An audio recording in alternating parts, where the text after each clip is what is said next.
Hey everyone, welcome back to the Sports Biz Report, Season 2, Episode 2. Mike Proska here. Today I'm joined with Hayley Zedeck. Kevin Rossi is also on deck. He might be chipping in, we don't know. We never know what he's going to do. Hello, Kevin. Mysterious over here. He is. So, we're joined by Hayley today. She's had a lot of interesting internships and job experience over the past couple years. Would you like to introduce yourself and give us a little bit of your background? Yeah, sure. I'm a fourth-year junior at Drexel. I'm a sport management major with minors in communications and television production. So I've had internships and co-ops in a lot of different areas, most recently in media. I worked with 97.5 The Fanatic for an internship last winter. And then this past spring, summer, I worked at WPHL 17, local station in Philadelphia, and also Comcast Sportsnet Philadelphia. That's very interesting. You mentioned your TV production minor, and you're interested in media. Were you coming into the sport management major, was that always your decision, or were you also interested in marketing, or was there like an event or a specific thing that happened that made you want to follow the TV production? It's actually interesting. No, when I came to Drexel, I had no idea what I wanted to do. I thought for a short time that I wanted to go into sports statistics. So my first co-op was with Turnkey Sports Entertainment with market research. And through that experience, I realized it wasn't necessarily what I wanted to do, but I knew that I wanted to work in an environment where I wasn't focused on one specific team. So it wasn't like working for the Phillies and only focusing on just the Phillies and just baseball all the time. So I wanted to work with some organization where I could not be bored and always be doing something different every day. I can imagine not being bored working for 97.5 The Fanatic, especially in Philadelphia. We all know our fans can get very crazy when our teams are not performing well, which seems to be always.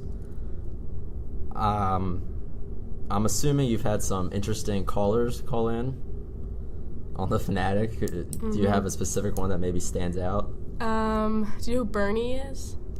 I don't know. Bernie is he a regular? He is a regular caller. He'll call in about pretty much anything that's going on. He used to call in like every single time that I was at the station, but he probably calls in once or twice a week. He's come into the station a couple times as well. He's done on like in studio things. It's pretty funny. He's a character. He's like a typical like Italian guy, born and raised in Philadelphia, a very strong personality and kind of crazy.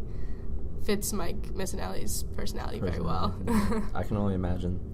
Working at the Fanatic, do you think that helped you get other jobs with Comcast Sportsnet or WPHL 17?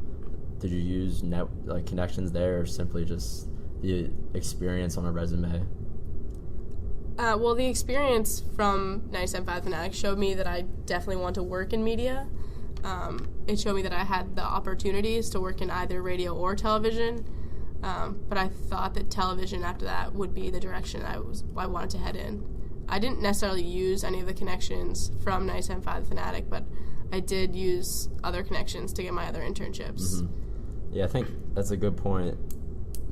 When you go to an internship, you might get something out of it that you're not expecting to get out of it, like, you know, realize what you want to do, or even more importantly, what you don't want to do. Exactly. Like you said with the market research, that's actually a really good piece of advice there. Secondly, being in media or even TV with sports is sort of a cutthroat industry there. What would you say is the biggest challenge in maybe like getting into that side, or even just dealing with the hectic day-to-day business of it? That's a good question. Well, in media, everyone has deadlines, and everyone has a certain way that they like to go about things and reach those deadlines. And they like if you're a reporter, you like your package to look a certain way. If you're a producer, you like your reporter to say things a certain way. So it is, in a sense, a little competitive, but in the end, you're all going after the same goal. So you do have to learn to work together, but through my different jobs, you do realize that there are people in the same company working for the same network that might not like each other, but they work well together because when it comes to it, you have to. Yeah, finding that balance between being competitive with your coworkers and then cooperating together to, put together a good finished product. Exactly. I know Kevin's big in the media as well. Would you like to throw a little input out there or fall asleep on us? No, I mean, it kind of just fits all into the general sports industry, is that people are very open to helping you break in, but in the end, it's, everybody's gunning for your job. It's just that kind of friendly competition dynamic that I think is fun, honestly. It is fun. It can be hectic, but I think in the long run, when you reach that goal, or you can be proud of your work. That's sort of it keeps you on your toes. You're always challenged, which I feel like anybody who goes into a job that they love wants to feel challenged. They always want to be working towards something bigger, and that's really what helps you do it. Yeah, most networks, they want to keep their talent fresh and young. So when new people come in, new interns, even new people in production, there is that level of, you feel threatened that someone may be better than you and take your job. So there is that level of competition, but it fuels people to work harder and do better. Yeah. On the front line, on the front line of the media, when you're talking on-air talents, and especially writers, there is a tremendous amount of insecurity there. So they're always feeling threatened by anybody in the field. Yeah, that's a very interesting point. I think final question for you, Hayley. Working, in the radio and the TV, I'm sure you've had to meet some pretty famous people, especially within the city. Was there one that maybe you thought would have a different personality, or just the most interesting person you could think of that, you had maybe a conversation with, or just were able to witness speak? Well, through my internship at Comcast, I did get to go to the Eagles training camp and listen to, at the end of the practice, I heard Chip Kelly speak in his press conference. And that was kind of a really cool experience because unlike Andy Reid and like Bill Belichick, other people that are prominent in their press conferences, Chip Kelly spoke very well. He answered questions very well. And at the time, there's a lot of controversy.